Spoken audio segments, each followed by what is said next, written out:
Broer, suster, ons gaan vanoggend lees uit Sefanja. Ons sal lees vanaf hoofstuk 2 vers 4 tot 15. Maar het is belangrik dat mens hier die hele kort boek van Sefanja, 'n baie klein kort profesie, behoorlik in konteks ook verstaan. Hy is geskryf teen die einde van die 7de eeu voor Christus. Nou so min of meer 700 jaar voor Christus. En ons het 'n verskriklike woord van waarskuwing vir die volk en vir die volkere rondom die volk van die Here wat so ongehoorsaam is en vol sonde is. God gaan 'n einde aan alles maak. 'n Einde aan alles op die aarde. Ons volk moet dit hoor en die buurvolke moet dit ook hoor. En dan word hierdie oordeel van God in verband gebring met die koms van die dag van die Here. En hy waarsku dat Jerusalem self sal ook ondergaan, maar hy sal weer herstel word. Jy moet elke keer die genade van God hoor. Al ontvlam sy toorn, is daar altyd hierdie ontsaglike genade. Sal weer herstel word en die nederiges en die ootmoediges wat op die naam van die Here vertrou, sal daar woon, sê hoofstuk 3 vers 12. Miskien moet ons net vir jou ook die hooftrekke van hierdie Sefanja gee. Daar's 3 belangrike sake. Eerste gedeelte hoofstuk 1 tot 2 vers 3 gaan oor die oordeel op die dag van die Here. Want die Here sê ek gaan 'n einde maak aan alles op aarde. Ja, die dag van die Here is naby. Nogal iets wat ons weer baie hoor vandag. Dit is maar die al die eeue so, telkens wanneer daar 'n krisis in die wêreld is, dan begin almal voorspellings maak en wat almal eintlik beter weet as wat die woord sê, dat ons nie sal weet wanneer kom die Here nie. Belangrike, ons moet altyd gereed wees. Dis die belangrike. Nie wanneer nie, maar altyd, elke dag gereed wees. Die tweede gedeelte, hoofstuk 2 vers 4 tot 15, gaan oor oordeel oor die buurvolke, spesifiek van Israel. Daarom sê hy in die woord, elende wag vir die wat aan die kus woon. En almal moet deur die Here gevrees word. Ons is natuurlik so in hierdie dae, as mens kyk na die oorlog daar in Israel en Gaza en Hamas en die, klinkend amper wat die profesie is wat hier uitgespreek word. Die derde in Jerusalem se ondergang en redding kom ook te sprake, hoofstuk 3 vers 1 tot 20. En dis altyd hierdie geskiedenis van Israel die wonder. God praat dit en as hulle afdwaal, en hulle luister hulle, straf hulle, en dan is daar 'n gelukkige groepie wat gelowig bly, gehoorsaam bly en daardie word dan nog steeds gered. En hier gebeur dit ook. Daarom sê daardie gedeelte eintlik, die wat van Israel oorgebly het, sal nie onreg doen nie. Ek gee aan julle roem en eer. Kom ons lees Sefanja 2 vanaf vers 1. Kom tot julle self, ja, kom tot inkeer, o nasie, wat nie skaam word nie. Dan word hulle hoor die Here praat met hulle, maar hulle steur hulle eenvoudig nie aan hom nie. Voordat die besluit baar, soos kaf gaan die dag verby. Voordat daar oor julle kom die toorngloed van die Here. Voordat oor julle kom die dag van die toorn van die Here. Oor hierdie verskriklike waarskuwing. Dan sê die woord ook ons vir ons, dit is verskriklik om in die hande van die lewende God te val. Vers 3. Soek die Here, o alle ootmoediges van die land, wat sy ordening onderhou. Soek geregtigheid, soek ootmoedigheid. Miskien sal julle verborge bly op die dag van die toorn van die Here. Dis enigste toevlug by die Here. Want Gaza sal verlate wees en Askelon tot verwoesting. Asdod sal op die helder middag verdryf word en Ekron sal ontwortel word. Maar weer op die kaart gaan kyk hier die hele omgewing van die Filistyne. Weer die inwoners van die kusstreek, die nasie van die Kreteërs. Die woord van die Here is teen julle, Kanan, land van die Filistyne, ek verdelg jou, sodat daar niemand meer woon nie. Dis 'n verskriklike woord hierdie. En die kusstreek sal weiplekke met putte wees, vir herders en krale, vir klein vee. So daar sal nie sprake wees van 'n stad nog nie. Die diere sal daar wei. Dis later hoor hoe klink dit ook in Ninive. En dit sal wees 'n deel van die oorblyfsel van die huis van Juda. Hulle sal daarop wy. Hulle sal saans in die huise van Askelon gaan lê, want die Here hulle God sal op hulle ag gee en hulle lot verander. Ek het gehoor die smaadtaal van Moab en die beskimpinge van die kinders van Ammon, waarmee hulle my volk gesmaad het en hoe hulle hul groot gehou het teen sy grondgebied. Jy moet altyd onthou die teenstand teen die volk van die Here gaan eintlik teen die God van hierdie volk. Altyd eintlik in die koppe van die mense van daardie tyd helder en duidelik 'n stryd tussen die afgod en God, hulle afgode en die lewende God. En daarom tree hy in vir sy volk. Daarom so waar as ek leef, spreek die Here van die leerskare, die God van Israel, Moab sal word soos Sodom, en die kinders van Ammon soos Gomorra, 'n veld van brandnekels en soutpanne en 'n verwoesting vir ewig. Die oorblyfsel van my volk sal hulle beroof en die res van my nasie sal hulle beerwe. Dit oorkom hulle vir hul trotsheid, want hulle het geskimp op en hulle groot gehou teen die volk van die Here van die leerskare. Vreeslik sal die Here teen hulle wees, want hy laat al die gode van die aarde wegkwyn, sodat hulle hom kan aanbid, elkeen in sy woonplek, al die kuslande van die nasies. Ook julle Okesiete, die deurboordes van my swaard is hulle. Dan sal hy sy hand uitstrek teen die noorde, en hy sal Aser vernietig, en Nineve, grootstad Nineve, tot 'n verwoesting maak, dor soos 'n woestyn. En binne in die stad sal troppe vee lê en allerhande gediertes by troppe, die pelikaan sowel as die krimpvarkie op sy kapitele vernag. Kapiteel is die bokant van die deur wat plat sal val, sodat ook die krimpvarkie daarop kan vernag. Daar word gesing in die venster, verwoesting sit op die drempel, want hulle het die sederwerk afgeruk. Dit is die uitgelate stad wat so veilig gewoon het, wat as sy hart gesê het, dit is ek, hoor nie die hoogmoed, dit is ek, en niemand anders nie. Hoe het dit 'n verwoesting geword, 'n lêplek vir wilde diere? Almal wat daar verbytrek, spot en skud met die hand. 2020 vertaling sê, slaan die hande saam. Dis verstom dat hierdie groot stad so tot niet kan gaan. Tot sover ons skriflesing, geliefdes, mag die Here gee dat elkeen van ons ook hierdie woord sal hoor, dat ons sal inkeer tot die Here waar ons heil en ons hoop en ons toekoms lê.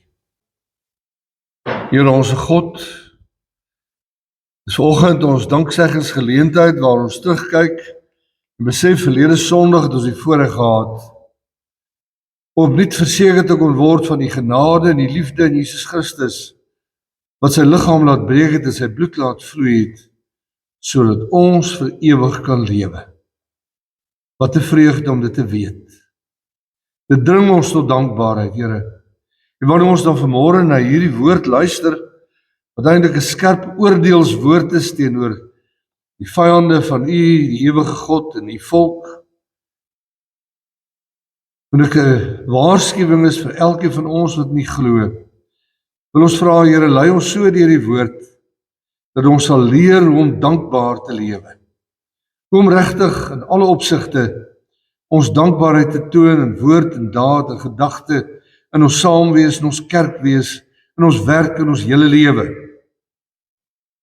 Daarom vra ons, Here, open hierdie woord en praat met ons helder en duidelik, sodat ons kan hoor en lewe. Ons bid ook, Here, vir hulle wat dood in die familie beleef in die afgelope week. U weet wat 'n groot hartseer dit bring, daardie familie en ook daardie kind, en ons vra dat U die groot genade sal vertroos, sal versterk. Sulke dinge laat ons weer opnuut besef hoe verganklik ons eintlik is. Die woord sê, saam in die skaal weeg ons niks teenoor U nie. Ons is maar 'n damp wat 'n oomblik verskyn en weer verdwyn. Here, maak ons getrou, dat hierdie gebeurtenisse ons ook tot stilstand ruk, na ons eie lewe te kyk, sodat ons elke dag gereed sal wees, as U ons kom haal, en by U neem, dat ons ook sal tuis wees op U Vader skoot, waar niks en niemand ons kan wegruk nie. en ons net vreugde en heerlikheid kan beleef. So bid ons ook Here wees met elkeen wat ernstig siek is, wat worstel om gesond te word, om weer voluit te kan leef tot die eer. Kom tog in die groot genade, Here, en gee uitkoms. U ken elke van ons se nood. Daar is soveel wat worstel om finansiëel te oorleef. Ja, en bovenal, Here, ons sonde nood, om vir ons sonde en ellende ontslae te raak, sodat ons rein en heilig, nederig voor U kan lewe. Praat met ons, Here, maak ons gelowig, gehoorsaam en getrou. Ons bid dit om Christus ontwil. Amen. Ek kom maar die plekke inneem. Liewe broers en susters, die kernvers van van Sefanja vind ons in Sefanja 2 vers 3. Waar staan soek na die Here. Die bedoeling is vra altyd na die wil van die Here. O alle ootmoediges. Ootmoedigheid is eintlik vir ons so 'n bietjie 'n argaïese woord. Ons praat nie in ons algemene taal gebruik nie. Dit gaan oor ons moet nederige mense wees. O alle nederiges van die land, wat sy ordeninge onderhou, met ander woorde wat die wil van die Here doen. Soek geregtigheid, soek ootmoedigheid, nederigheid. Miskien sal julle verborge bly. Met ander woorde, miskien sal julle die straf van God, van sy toorn gespaar word op die dag van die toorn van die Here. Kan ek vir u vra, as u nou voor die lewende God staan, wat u nou gehoor het hoe verskriklik magtig hy is, dat hy alles voor sy aangesig kan wegvee in 'n oomblik en tot niet maak, verlate maak, waar die diere en die wilde diere kom uitkamp en ontspan en rus en wegkruip. Hoe sal u voel as hierdie oordeel wat hier gevel word van vers 9 en 10 vir u en vir my gesê word? Ek wil dit vir u weer voorhou. Dink 'n bietjie in, hy staan voor die lewende almagtige God en hy sê, so waar as ek leef, spreek die Here die Almagtige. U en ek, jy en ek sal word so Sodom en Gomorra. Die meeste van ons was nog nie daar om te sien nie, maar jy sou daar op televisie al het kon sien. As jy bietjie op YouTube gaan en vra Sodom en Gomorra, kyk bietjie hoe lyk dit.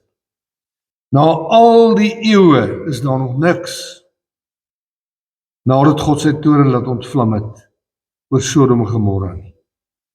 Dis skrikwekkend as jy dit sien.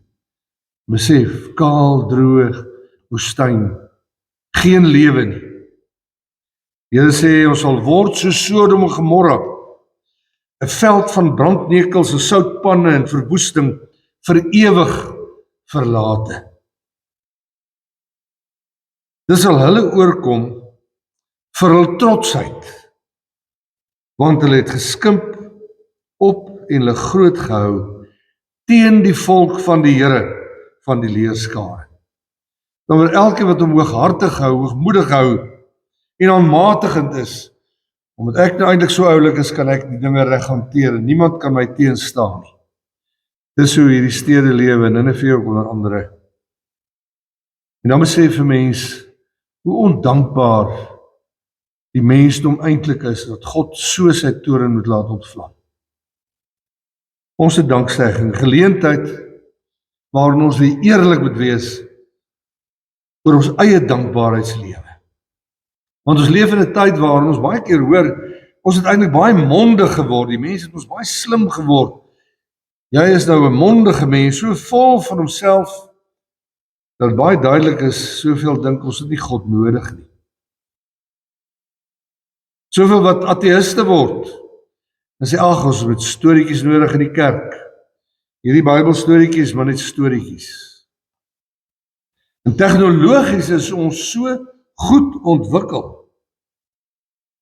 Nog iewers laat Nicolaas vir my die AI opsit op my foon, want ek hoor, as ek daardie app op het, dan kan ek net vir hom sê, maak vir my asseblief 'n preek oor Sefanja 2, en ek kan agteroor sit, en daar is dit klaar, en ek kan vir jou lekker preek om hou, asof ek homself uitgedink het.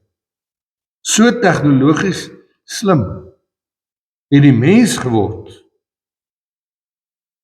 Dat die mens wonder, besef ons nog hoe nodig is dit dat ons, miskien toch, in ootmoed, in absolute nederigheid, ons knie voor die almagtige God moet buig. Besef ons is eintlik nog steeds niks. 'n damp wat 'n oomblik verskyn en dan maar weer verdwyn. Ja, dink net aan ons gesofistikeerde boerderye, die boere sal weet. Ons het by geleentheid, een van ons oud lidmate bly daar in Rydse wêreld, toe neem die kinders ons deur die nag in die groot trekker waarmee hulle ry, lekker ligversorging, alles, en dan stel hy daar 'n dingetjie en dan besluit die satelliet, nou ry jy trekkertjie tot op daai punt. En ons kuier lekker met mekaar. So op die punt kom gestaan die trekker, draai hom om en dan sê die satelliet weer, nou ry jy tot by die volgende punt. Jy hoef nie eens in die stuurwiel te vat nie. So puik is ons deesdae. Gesofistikeerde boerdery en implemente, satelliete, ruimtereise, kloning van mense se onderdele wat hulle nodig het. Kyk net wat doen ons alles met ons selfone, ons rekenaars, dan hoor ons ook van stamselnavorsing, waar hulle weer die goed kan by mekaar maak wat jou liggaam kort. Ons moet onthou, alles wat die mens bereik, alles wat jy en ek en die tegnologie en die slimste mens bereik in hierdie wêreld, is maar genade van God, 'n gawe van die alwetende, almagtige God, wat ons toelaat om dit te kan bereik. Ons hoogste prioriteit moet wees God. God en erkenning aan God vir sy almag, en dat ons voortdurend in alles, ook in die gebruik van ons tegnologie, na sy wil sal vra. Altyd daardie dankbaarheid wat op so 'n wyse na vore moet kom, dat dit duidelik is, ons ken die verlossingsboodskap. Ons weet hoe sondig is ons voor die Here, ons weet van die verlossing in Christus, en daarom wil ons lewe in die lig staan van absolute, diepe dankbaarheid. Binne ons huwelike moet hy die bindende faktor bly. Hy voed en koester ons met sy liefde, sodat ons mekaar ook, soos Efesiërs 5 sê, kan voed en koester in liefde. In ons werksituasie, as 'n goeie oes het, of ons presteer besonderlik in ons werk, dan moet ons God daarin erken, en nie dink dis ons eie vernuf nie. Dit is so belangrik, broers en susters, dat ons dit moet besef. Jy weet, selfs in die kerk, ons het 'n professor gehad, 'n baie kosbare ou, Prof. Dreyer, wat altyd gesê het, dominiekies, as julle nou gaan preek en predikante word, en julle gaan weg in die gemeente sak in een, dan het jy verkeerd gewerk. Dan het jy jou eie koninkrykie gebou, nie 'n God se koninkryk nie. Jy moet so werk, dat as jy onder die kluite kom of jy gaan weg, dan moet daardie gemeente floreer as liggaam van Christus, omdat God se koninkryk gebou is. Ook in jou gesinsverband moet hy die as wees van jou lewenswiel, sodat alles nie uit mekaar val en uit mekaar spat nie.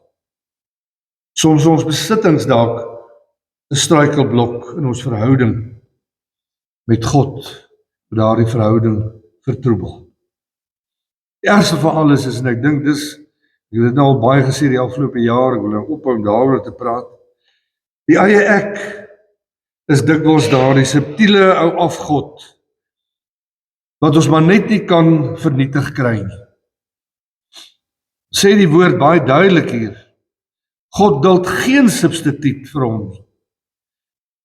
Ons hoor die wet elke keer wat sê, hy is 'n jaloerse God, hy duld nie, dat selfs my eie ek die afgod van my lewe is. Dit is maar van Adam en Eva se tyd af. Stoot God van die troon af en ek klim op die troon. Ek wil alles weet en ken en daaroor besluit. Sefanja 2 vers 11 sê eintlik, almal moet die Here vrees. Hy laat al die gode, wat dit ook al mag wees, op die aarde wegteer sonder offers. Hy sê God se oordeel sal nie uitbly as ons hom gering skat nie. As ons hom nie dien en eer as die enigste waaragtige lewende God nie. Luister hier. Merk jy dit op as God so met u praat? Baie keer in ons lewe vind daar dinge plaas wat ons sê, maar God praat met ons, bestraf ons, beproef ons. Ons moet leer om sensitief te wees vir sy hand in ons lewens. Hoor staan in vers 8. Die oortreding waarteen God dit regtig het. Ek het gehoor die smaadtaal van Moab en die beskimpinge van die kinders van Ammon, waarmee hulle my volk gesmaad het en hoe hulle groot gehou het teen sy grondgebied, eintlik groot gehou het teen God. Minagtend en aanmatigend teenoor die ware God, dan natuurlik teenoor mekaar. Werk ons maar so. Ons verhouding met God bepaal eintlik ons verhouding met mekaar. Daardie verhouding reg is, dan loop dit ook reg na mekaar toe. As dit verkeerd is, loop dit verkeerd na mekaar toe. U en ek, wat sal ons onsself nou eintlik verbeel?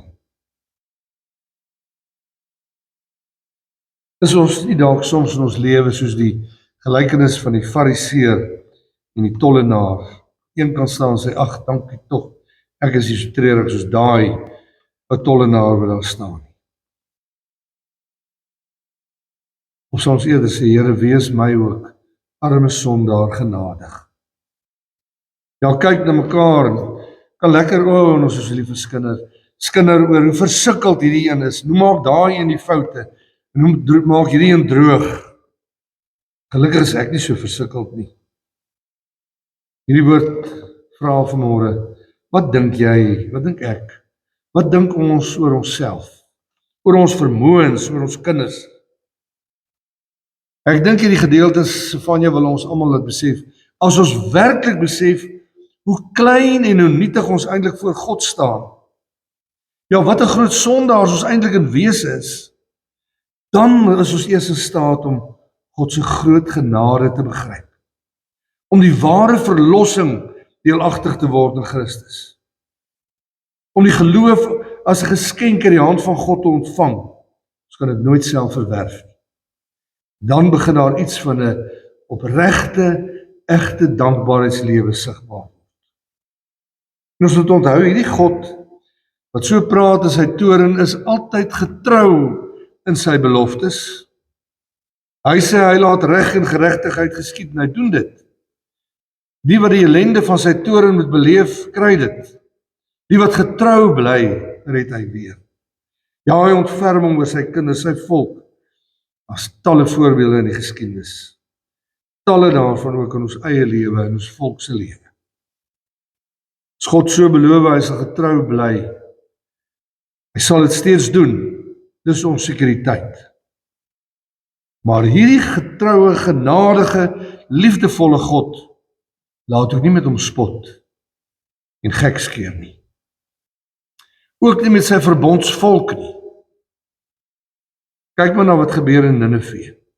Ninive was 'n groot stad, die stad van sy tyd, 'n simbool van mag, welvarendheid. Daar staan 'n uitgelate stad. Onbesorgd lê hulle daar, is bang vir niemand nie. Daar's nie nog so 'n stad nie, sê Ninive eintlik. Daar's niemand so wonderlik soos ek nie. Dis eintlik wat Ninive sê. Ken nie daai houding. Dan kom God, die Almagtige, en hulle kry niks daarteen gedoen, wanneer hy kom en hy vernietig hulle in hulle hoogmoed en hulle eie waan. Hy gaan nog verder, daar staan, sy oordeel gaan na die noorde, na die suide, na die ooste en die weste.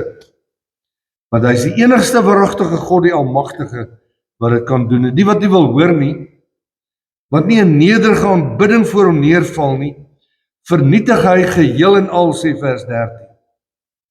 Hoe sê hy van Ninive, hy maak hulle 'n stad sonder inwoners. Het jy al ooit by so 'n plek gekom waar daar geen lewe meer is? Dit is eintlik verskriklik. Die ruïnes staan daar, die mirasies. Wilde diere kruip al weg. 'n Droë veld waar kuddes lê en herkou. 'n Lêplek vir diere. En elkeen wat verbykom skud die kop en slaan sy hande saam van verbasing. God is groot, magtiger as die hele mensdom saam. As God dit doen met so 'n groot stad, met so 'n magtige stad, wat sal hy net nie met jou en met my doen? as hy sy toorn oor ons moet laat ontvlam. Daarom word ons môre opgeroep om in dankbare nederigheid en ootmoed voor die lewende God neer te val. Pleit Here, wend ook die toorn van ons af, want na U toe kom ons in en deur Jesus Christus.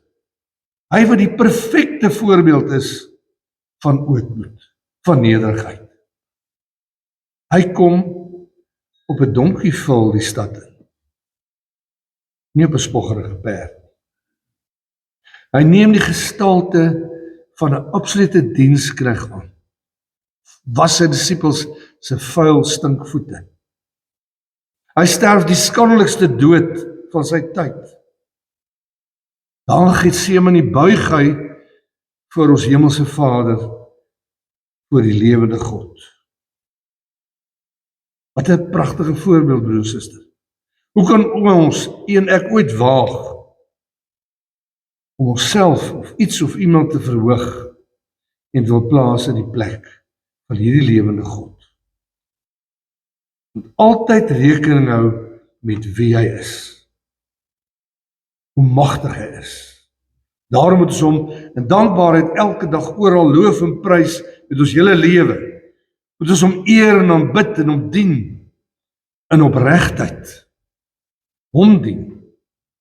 Nie so doen dat ek daarom raak gesien word nie. God en my naaste moet ek met oorgawe waarlik lief hê. In ons praktyk van elke dag beteken, broer en suster, om met oorgawe mee te doen aan die kerk van die Here se aktiwiteite. Dis nie die kerkraad of die dominee se kerk nie. Dis die kerk van die Here God wat sy kerk altyd in stand hou, ten spyte van ons mense wat die tekortkoming het, wat aandeel daarin het om te werk tot sy eer. Ons moet alles in ons vermoë doen om betrokke te wees, meer lewend te wees, deel van hierdie lewende liggaam van Christus. Om 'n voorbeeld te stel. Elke lidmaat, elke predikant, ouderling, diaken, 'n goeie voorbeeld te stel, ouers vir hulle kinders. Kinders om gehoorsame kinders te wees. Ons moet soms nie hou, ons hou. Beteken dat in ons hele lewe, elkeen van ons, en almal moet dit kan raak sien, hoor en beleef van ons, God vreesend leef. En dan lê dit nie in 'n goedkoop vertoon van 'n godsdienstige gefeinsheid en leë holle woorde nie. Ag, ek dink ons almal weet dit.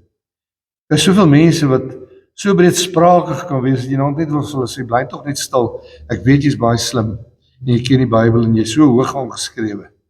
Dis nie wat dit bedoel word hier nie. Dit moet opreg wees, God moet aan die lig kom, wanneer ek praat. God moet bekend gestel word in my dade en my lewe. Het moet duidelik wees, ek leef in 'n opregte verhouding met die lewende God.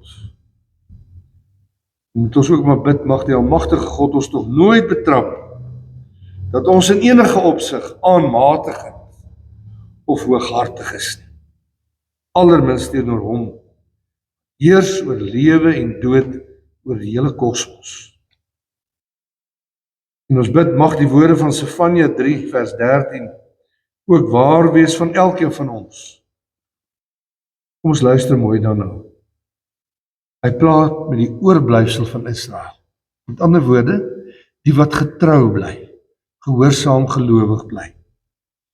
Die oorblyfsel van Israel sal geen onreg doen en geen leentaal spreek nie, en hulle mond sal geen bedrieglike tong gevind word nie, maar hulle sal wy en neerlê en niemand sal hulle verskrik nie. Psalm 23, hy sal hulle lei na groen weivelde, na waters waar rus is. Ons som die hele woord op, broer en suster, om te sê, die wat dankbaar lewe, nederig, minsaam, ootmoedig is, en gehoorsaam bly, ons sal sy kudde wees en bly, wat wy, lê en rus, sonder dat iemand hulle skrik maak. Dis alleen moontlik, as ons dit doen in die naam van Jesus Christus ons Here. Amen. Kom ons verenig in gebed, geliefdes.